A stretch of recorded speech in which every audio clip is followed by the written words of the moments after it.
Claim your free shipping voucher now. 95% off. Get 3 months of premium for free. These attention-grabbing phrases are seen every day on numerous e-commerce sites.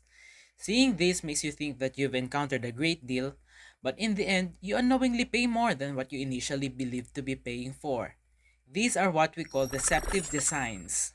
Coined by London-based UX designer Harry Brignall, deceptive designs are tricks used by designers of applications and websites that makes their users do something they did not intend to.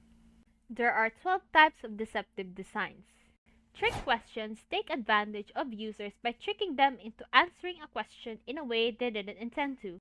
Sneak into basket slips an extra item into the user's shopping cart through the use of a radio button or a checkbox that the user has to uncheck prior to checking out to avoid additional charges. Roach Motel makes the user easy to do something but harder to get out of it. Privacy Zuckering makes people inadvertently share more personal information with their network than they intended to. It is named after Mark Zuckerberg, the founder of Facebook, which is known for causing its users to experience this. Price comparison prevention makes it hard for users to compare the prices of the products. This is common when showing different versions of the product but without pricing information. Even if pricing information is provided, it is vague. Misdirection uses design to focus your attention on one thing in the hopes you overlook something else. Hidden costs happen when the user checks out and there are additional fees and costs added to their order. Bait and switch tricks its user when they set out to do one thing but a different undesirable thing happens instead. Confirm shaming aims to guilt the user into opting to do something. Disguise ads are adverts pretending to be other kinds of content or navigation in order to get users to click on them. Force continuity silently starts charging your credit card without any warning when the free trial of service comes to an end. Friend spam happens when the platform asks for your email address or permission to access your social media account in exchange for the desired outcome. But what happens is that it spams all the contacts it's been given access to with messages that look like they came from the user. As deceptive designs are used in some platforms, issues and controversies such as lawsuits arise. LinkedIn was sued for $30 million for the use of friend spam in their design. Visual settled to pay $2.2 million over its default setting that collects TV viewing data and is then shared with third parties. Human psychology is indeed helpful to generate more website engagements. An act of persuasion could benefit both the user and the site. Displaying relevant products on an e-commerce site saves customers time in finding what they intend to buy, and at the same time, makes it easier for the site to close the sale quickly.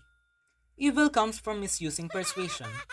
Deceptive designs exploit human psychology to make users do things against their interests. These get customers frustrated and could potentially drive them away.